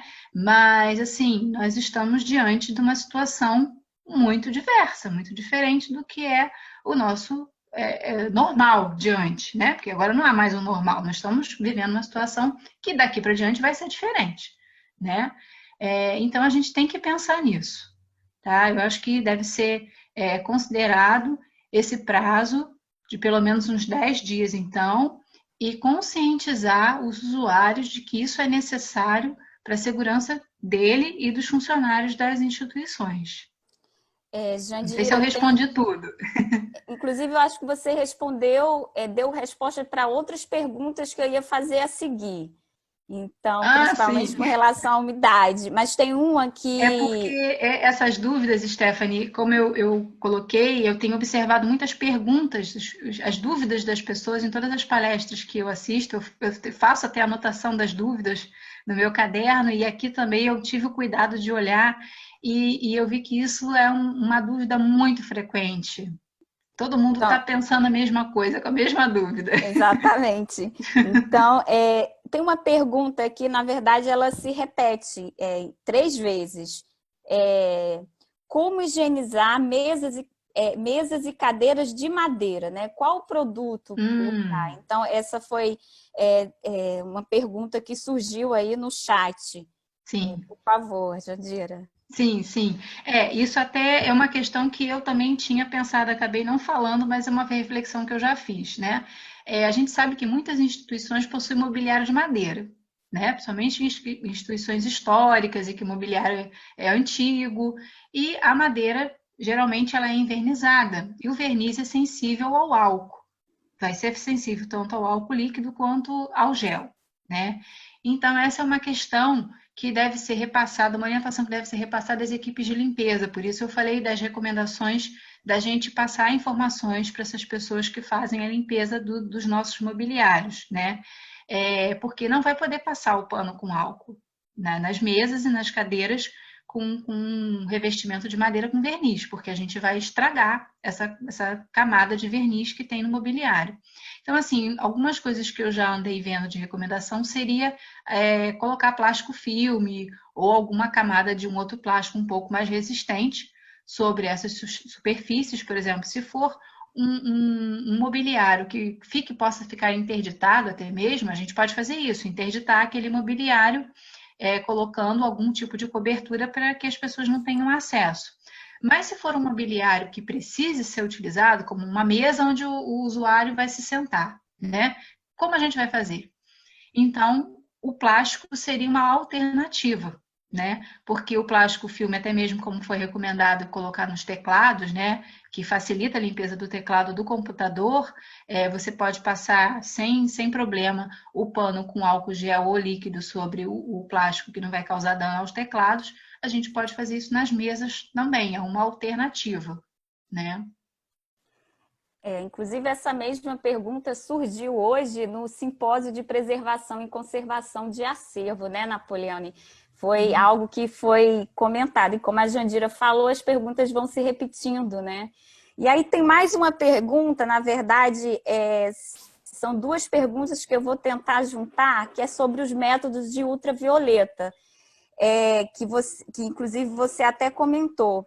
Uma pessoa que é Ivana Amaral comenta que recebeu uma propaganda de um método de esterilizar acervo que se chama Book Esterelic. Você tem conhecimento disso, Jandira? Olha, com esse nome eu realmente não conheço esse tipo de tratamento. Pode até ser algum outro tipo de tratamento que eu já tenho ouvido falar, mas eu tenho que saber que tipo de produto, quais são os recursos que esse tratamento vai utilizar para o tratamento de acervo. Mas, como eu já falei na apresentação, a radiação ultravioleta, né, ela tem níveis diferentes e algumas pessoas chegaram até a falar, logo assim no início, quando estavam feitas as palestras, na radiação ultravioleta C, mas, pelo que eu tenho visto, até mesmo o artigo da Nieves Valentim, que tem sido muito referenciado em todas as palestras e que estão nas minhas referências que as pessoas podem consultar, inclusive eu recomendo a leitura desse artigo da Nieves, ela fala sobre a radiação UV e, de certa forma, para os nossos acervos documentais e bibliográficos, ele não é recomendado. A radiação UV, ela pode trazer alguma alteração para a estrutura da celulose, então ela pode trazer um dano físico, químico para a estrutura do papel, né? Ou para das nossas encadernações também. Então, eu não acho recomendável o uso de radiação UV para esse tipo de acervo, né? Acervo bibliográfico e documental por conta do material de que ele é constituído, que é a celulose. Pode causar alguma alteração na molécula de celulose e que vai causar um dano irreversível a longo prazo no nosso acervo. Então, para esse tipo de acervo, eu não recomendo, tá? E também, já falaram em relação a tratamentos com calor, eu também não recomendo. O calor, principalmente, ele causa problemas na estrutura física e química da celulose, que é a principal constituinte do papel. Então, eu não recomendo esse tipo de tratamento para os nossos acervos. Tem outra pergunta aqui, como proceder com os umidificadores que ficaram desligados durante o fechamento das instituições, né? Como proceder com os umidificadores desligados? Sim, bom, antes de religar, assim como o ar-condicionado, o aparelho de ar-condicionado, né, que ficou um tempo desligado, o umidificador pode ter ficado com alguma umidade nas bandejas, né? Então, é preciso retirar essas bandejas onde a água fica depositada, fazer uma higienização, lavar com água e sabão, se for o único produto químico que você possua na sua instituição. Água e sabão já é eficiente, lavar com água e sabão esses recipientes, né? Fazer um teste desses aparelhos não dentro do ambiente de guarda, fora do ambiente de guarda, religá-los, ver como eles estão funcionando, fazer a regulação necessária.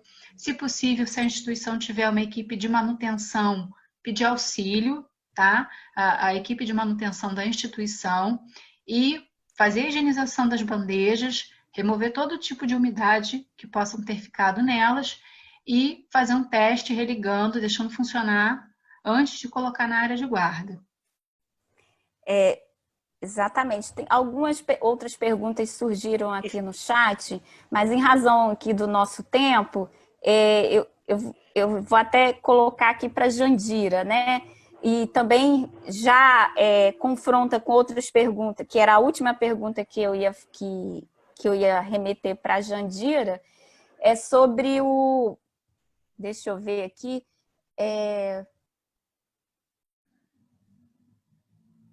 Supondo uma pressão para a instituição digitalizar obras para disponibilização digital, é a hora adequada para fazer essa grande manipulação dos acervos pelos funcionários? Bom, sim, em relação se seria apropriado fazer a manipulação dos acervos, né, para digitalizar agora. Exatamente, em função da pressão, da pressão para digitalizar obras, né, a disponibilização digital dessa obra, né, envolve uma manipulação do acervo pelos funcionários da instituição. Sim, exatamente essa sim. relação. Uhum. Bom, é uma ação que deve ser planejada, né? Não pode ser feita assim, de uma forma rápida, porque esse trabalho também demanda cuidados com o acervo, né? O material que é digitalizado, microfilmado, ele tem que estar em boas condições, então ele precisa ser avaliado, os itens precisam ser avaliados para ver se eles estão em condições seguras de serem manipulados nos equipamentos para essa digitalização ser feita. Esse seria a primeira preocupação, né? Avaliar o estado de conservação e também o acervo, desde que ele não esteja sendo manipulado pelos usuários, esses acervos, né, não estariam em quarentena, digamos assim, os funcionários que vão manipular, eles têm que usar os equipamentos de proteção individual que já são recomendados, né, no trato mesmo da manipulação, como as luvas, né, e principalmente as máscaras. As máscaras já são recomendadas também. Mas, nesse momento, ainda é mais fundamental o uso das máscaras e das luvas, jaleco de proteção, né? E assim vão ter todos os EPIs que são necessários numa rotina normal de trabalho para esse tipo de acervo. E também impediria, se esse funcionário for um portador, digamos assim, assintomático, né? Porque se ele for sintomático, ele não pode estar no ambiente de trabalho, ele tem que comunicar à instituição e se afastar das atividades. Mas se ele for um assintomático, ele estando com os EPIs, usando todos os EPIs, ele não vai contaminar esse acervo, né? Obrigada, Jandira. A gente já caminha para o final da palestra. Stephanie. Isso, eu gostaria de passar a palavra para a Napoleone, para se quiser fazer alguma consideração. Por favor, Napoleone. Não, eu queria até, achei excelente, providencial essa última pergunta e a resposta da Jandira, porque uma questão que já me colocaram um tempo atrás olha, às vezes posso ser instado, pressionado a consultar ou manipular um material que está na quarentena. Então, fiquei aqui pensando, Jandira, que essa mesma situação, né, a solução que você aí indicou para manipulação do material num eventual momento de digitalização ou para um funcionário que estivesse assintomático, eu imagino que isso também seja adequado para um caso de você ter que manipular um material que está... eu estou essa reflexão correta, Jandira? Eu não entendi o final, Luciana, do que você falou. Falhou o seu microfone. Seria para manipular? Um material se o material está em quarentena e alguém faz uma solicitação numa emergência e aí é necessário que você consulte aquele material que ainda está no período de quarentena. Aí fiquei pensando que se era possível essa mesma solução que você indicou. Sim, sim. Utilizando todos esses equipamentos de proteção, né? E aí a gente pode incluir também o óculos ou a proteção do face shield também, no caso, né? Porque o vírus pode acabar nessa manipulação entrando no ar, né? Ficando em suspensão em partículas do ar. Então, a gente teria uma proteção completa, né? Porque as vistas também seriam uma forma da gente se contaminar. Então, com o uso de óculos de proteção, ou face shield, máscara, luva e a roupa também de proteção, porque essa partícula pode se depositar no tecido da nossa roupa e a gente carregar, né, isso, ou passar a mão na roupa e né, automaticamente, depois que tirar os EPIs todo, passar no rosto e tudo, e a gente pode se contaminar, porque é uma coisa muito delicada essa questão da contaminação, né, uma coisa muito até surreal de como isso pode contaminar de uma forma tão simples que a gente nem imagina, né, então, com o uso de todos esses EPIs, poderia ser feita a manipulação num caso se a gente houvesse necessidade de mexer num acervo que estivesse em quarentena. Obrigada, Jandira. Obrigada, Luciana Napoleone, pela presença, pelo debate.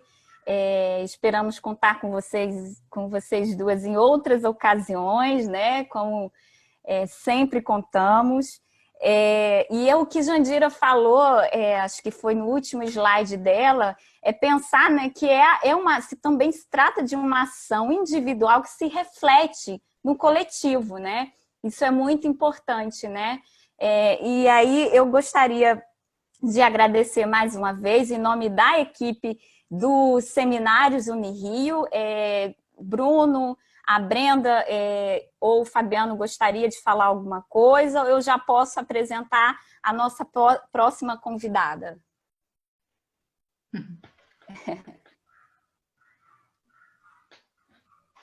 Bom, então eu vou... Eu queria agradecer, também complementando, Stephanie, obrigada pela palavra, agradecer, eu nem pude explicar no início por que nós tivemos que fazer essa troca, nós pedimos essa troca generosa que a Stephanie, fiquei com dor de cotovelo de não mediar essa mesa da Jandira, mas de manhã eu estava participando do evento do TOI, né, junto com a Luciana Napoleone. Agradeço muito, Jandira, a sua generosidade, como nós estávamos comentando aqui entre nós, entre eu, Bruno, Stephanie e Brenda, a sua firmeza e sua clareza é digna de quem domina o assunto e expõe com uma naturalidade, com uma generosidade muito grande. Parabéns pela sua fala. Gostaríamos aqui de convidar, parabéns e muito obrigado, né, porque você sempre atende os pedidos meus da professora Stephanie nas nossas angústias. Obrigada, Fabiano.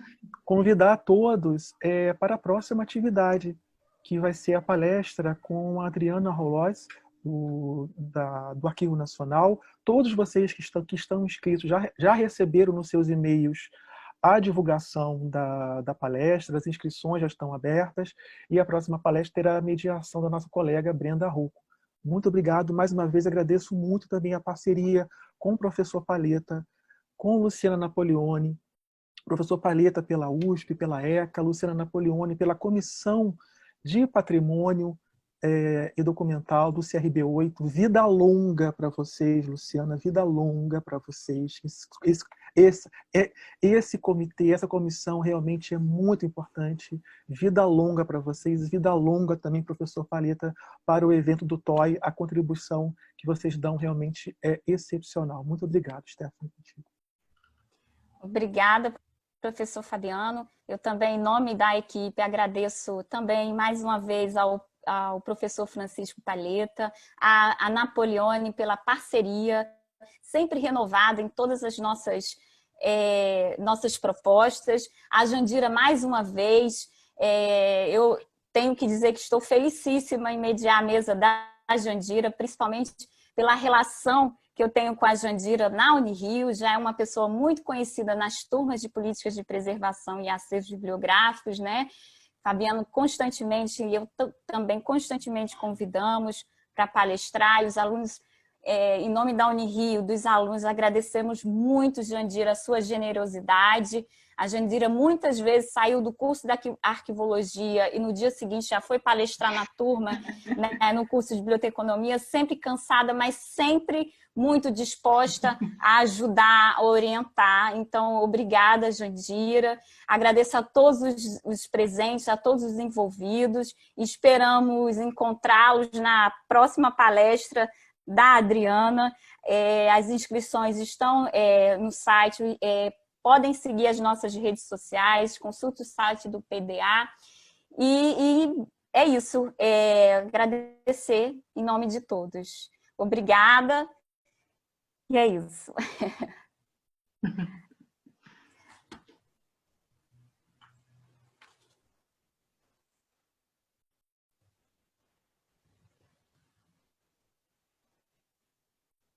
Quer falar alguma coisa, Jandira, para a gente encerrar? Eu gostaria de agradecer mais uma vez o convite de vocês, Stephanie, e parabenizar a toda a equipe que vem trabalhando nos seminários Unirio, né, na promoção desse evento, que tem sido tão valioso e importante nesse momento, dentre tantos outros que estão acontecendo também, tá? Então, mais uma vez, parabéns a todos vocês pela iniciativa e por todo o trabalho que eu sei que tem por trás aí da equipe de vocês, tá? Muito obrigada. Então é isso, gente. Muito comentário aqui, tá, Jandira? Sobre sua palestra. E o pessoal aqui parabeniza a equipe. A sua palestra foi antológica, como a Luciana Napoliani colocou. E esse é um assunto que nos aflige, né, cotidianamente. E só tem se intensificado com essas incertezas. Então é isso. Então a nossa palestra está encerrada e até a próxima, gente. Muito obrigada.